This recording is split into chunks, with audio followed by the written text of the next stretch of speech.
Evelyn Hartwell sat alone in a small diner on the edge of town, wearing a worn gray coat, her wallet open and empty on the table in front of her, staring at a menu she had no way of paying for.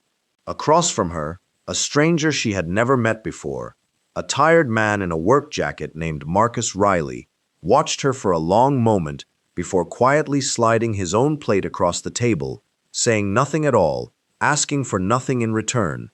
What Reilly did not know, what he could not have possibly known, was that the woman he had just fed controlled a logistics company worth $11 billion, a company with her name on the building downtown, a company she had left behind for exactly one day to remember what it felt like to be seen as nothing more than a stranger in worn clothes.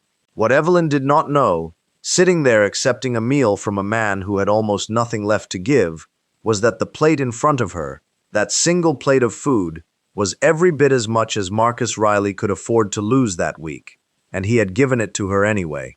Neither of them understood in that quiet diner booth that this one small act of kindness was about to collide with something far larger than either of their lives, a conflict already forming in a boardroom neither of them had any reason yet to think about. Before we dive deeper, let us know in the comments where you're watching from.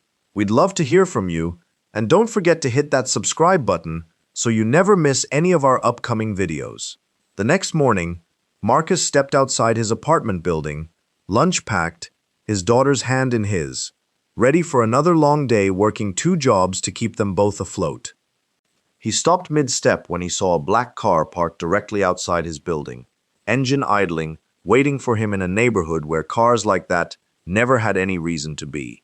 To understand why Evelyn Hartwell had been sitting in that diner at all, we have to understand the pressure closing in around her back at the company that carried her family's name.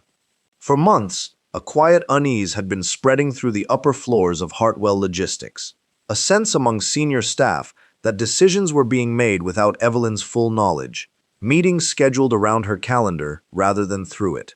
At the center of that unease sat Derek Sloan, the company's vice chair, a calm and endlessly composed man who had spent years positioning himself as indispensable, always agreeable in public, always maneuvering somewhere just out of sight.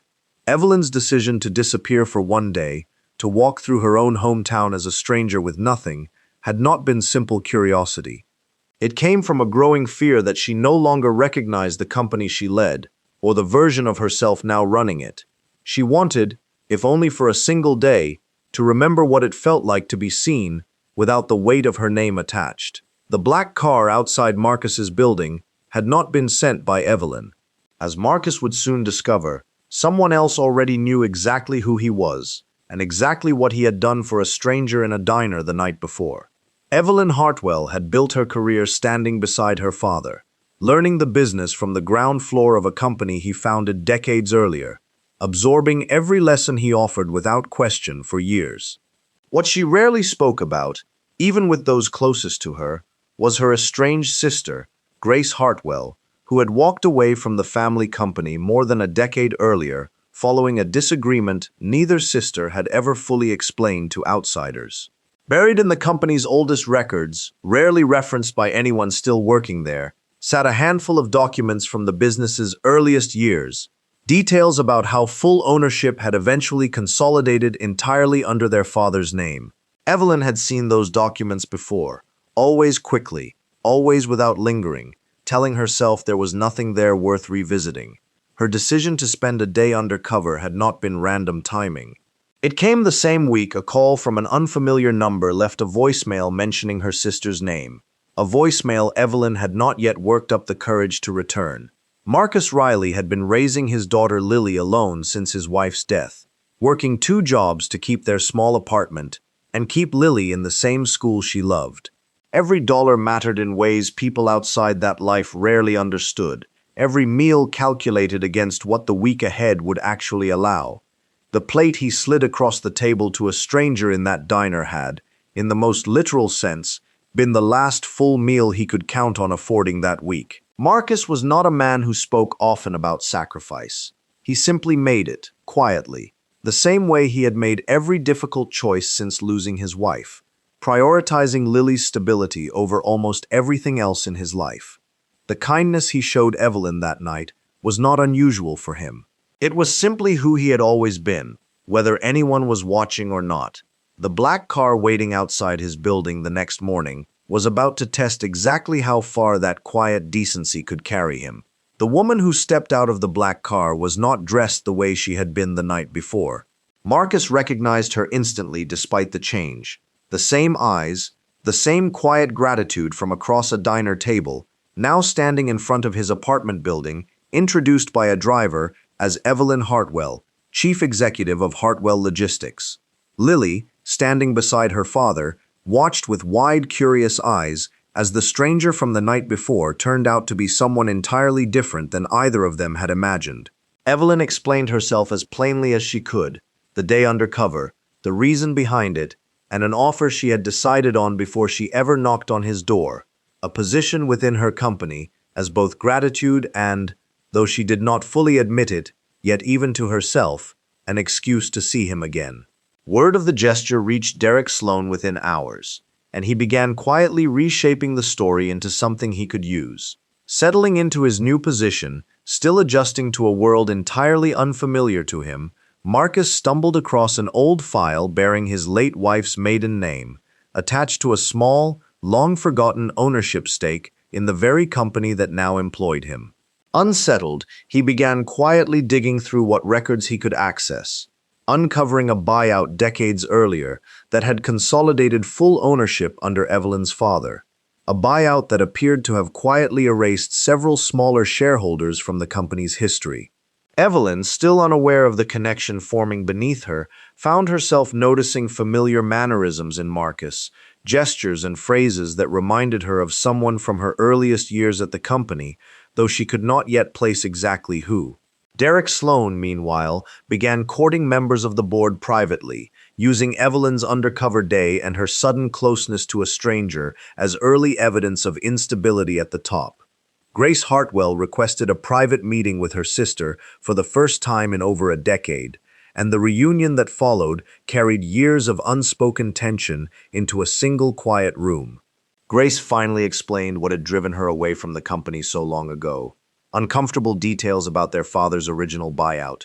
Details she had never been able to fully reconcile with the version of the company's history everyone else believed.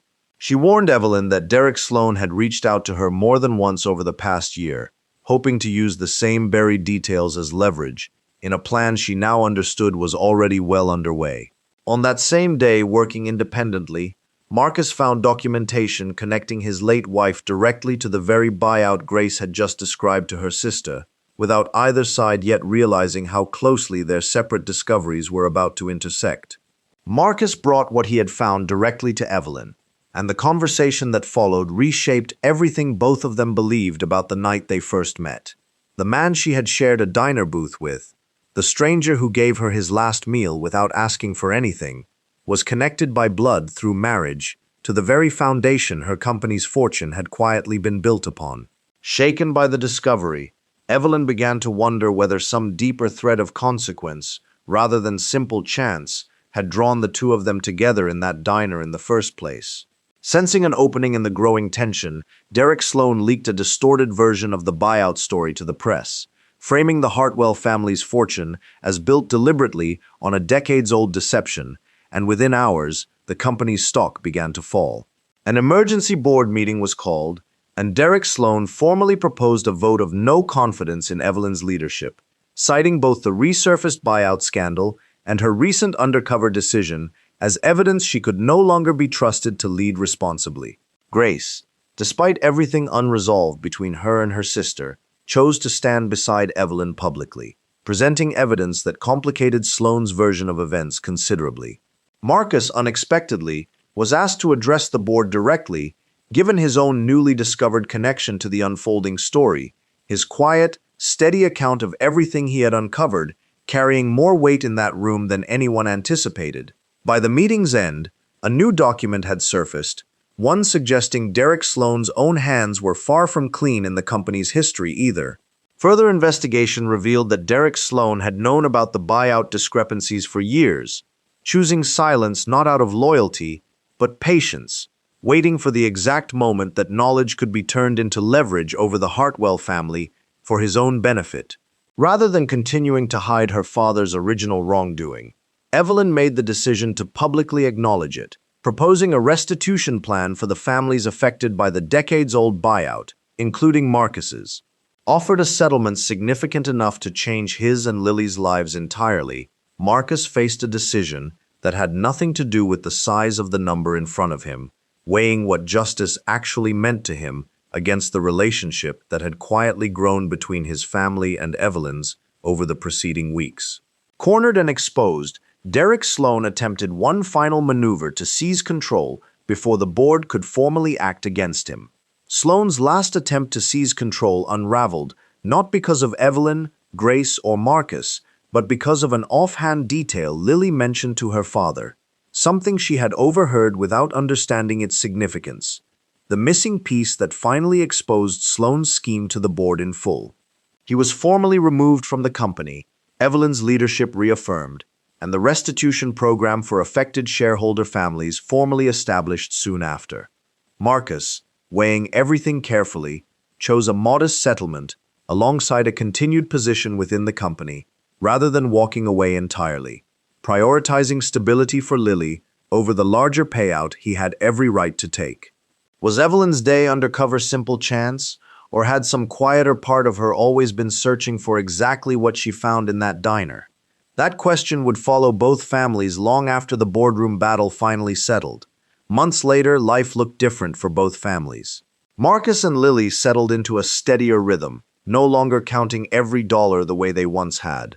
Evelyn and Grace, slowly and carefully, began rebuilding what a decade of silence had worn away between them. The company itself shifted under new policies, built directly from what had been uncovered, transparency measures neither Evelyn nor her father had ever put in place before. Evelyn and Marcus shared a meal again, this time by choice rather than circumstance, no longer strangers to each other in any sense that mattered. What do you think? Would you have accepted the settlement Marcus was offered, or asked for more, given everything his family quietly lost decades earlier? Let us know in the comments below. And if this story kept you watching until the very end, wait until you hear about our next case. A hidden will, a second family, and a 20-year-old secret about to surface. Subscribe now so you never miss it, and turn on notifications so you're the first to know the moment it drops.